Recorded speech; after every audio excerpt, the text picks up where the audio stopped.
This is a story about letting go. I've heard people say that when you have a child, it's like suddenly a piece of your own heart is beating outside of your chest.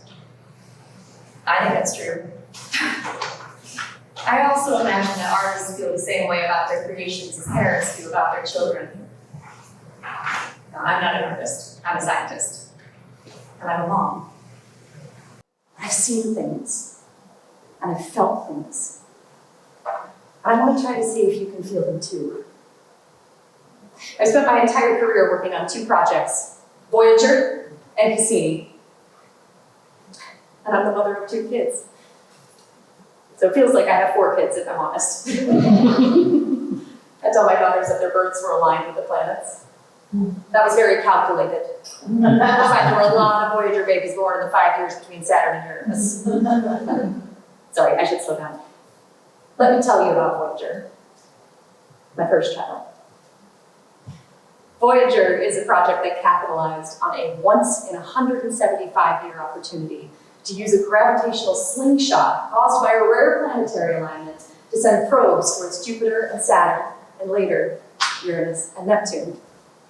When we sent Voyager up in 1977, we included a golden record. It was a phonograph containing sounds and images meant to convey, to whoever might encounter it, what life on Earth is like.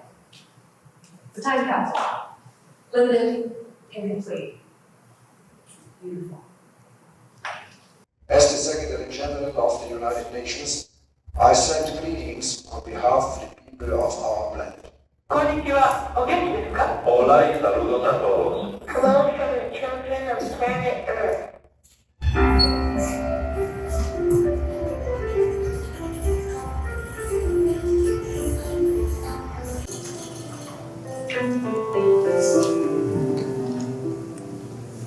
I would sit up at night feeding my first child. First human child, that is. Second child? You get it. I would sit up in the middle of the night, staring at the stars, thinking about that record. I mean, it had Bach and Beethoven, yes, but it also had Louis Armstrong and bagpipes from Azerbaijan and Johnny B. Good. Can you imagine finding that thing? I look at my baby, and I look at the sky, and I think, is being a parent just one long journey of letting go? Floating away to the wild unknown, trying to say, hey, you're not alone. Interstellar Jukebox, won't you play a pretty melody?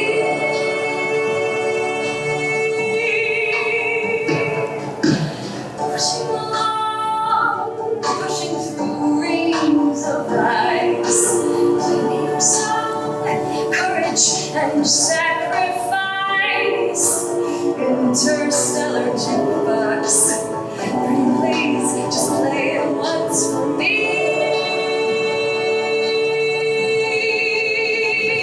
You are the best of us, the rest of us never get to see the things you see. But darling, just knowing you're out there still going, well, my love, that's good enough for me. Going away out of my line of sight. It's okay, we're gonna be alright. Interstellar Jukebox, keep on soaring, keep on flying free. But before you go, won't you play a pretty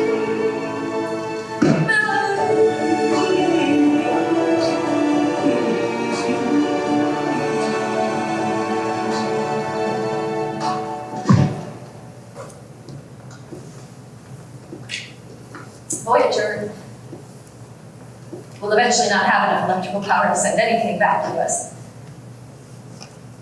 Could happen as early as 2025. I don't want to think about letting go. But I have to. Let's talk about Cassini. We launched Cassini in 1997. She took 7 years to arrive, slingshotting herself twice around Venus, once around Earth, and then once around Jupiter to pick up speed. When I look back on the Cassini mission, I see a mission that was running a marathon of scientific discovery. That last orbit was just the last lap. Having seen Saturn through a telescope with its rings looking like little tiny ears sticking out on either side. Now, seeing detail and the beauty of Saturn's rings. It's almost like the crew was on a phonograph record. I almost felt like I was there, walking through those rings, really seeing them in a way, and at a resolution that no one had ever seen them before. What a wonderland we found. Saturn just captivates people because it looks so supernatural. It engenders the immediate feeling that it can't possibly be real. But I think we're lucky to have it. I think we're damn lucky to have Saturn. I'm glad I grew up in a solar system that had a planet like Saturn. Here's Enceladus. It's tiny. It can fit between Los Angeles and San Francisco.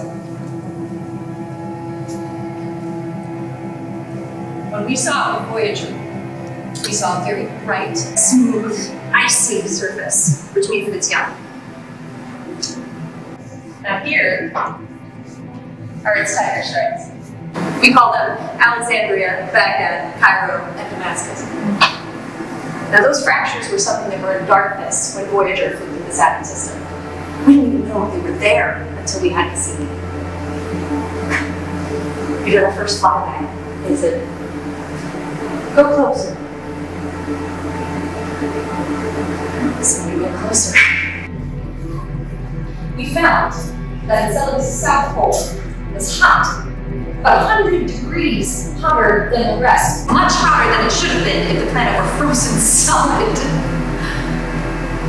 Looking closer, we found that the heat lined up with those tiger stripes. Then, like science fiction, geysers of material shooting out. Water vapor, water ice particles. We flew Cassini through the jets to taste the spray. Cold faithful. She tasted ammonia, methane, carbon dioxide. The key ingredients you might need to find life coming out of those jets on Enceladus.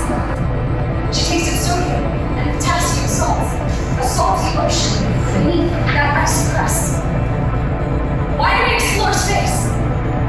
Why send out robotic emissaries like Cassini? What are some of these grand questions we hope to answer? Cassini addresses a few. Are we alone in the universe? How did life originate on the Earth? Could life have originated somewhere else than the Earth, perhaps in our very own solar system? How did the solar system and the Earth within it come to be? How is it evolving? And where is it headed? You did exactly what we asked you to. We were in the middle of nowhere and out of gas. And if we lost fuel, we could have lost control of you. And if we lost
was gone.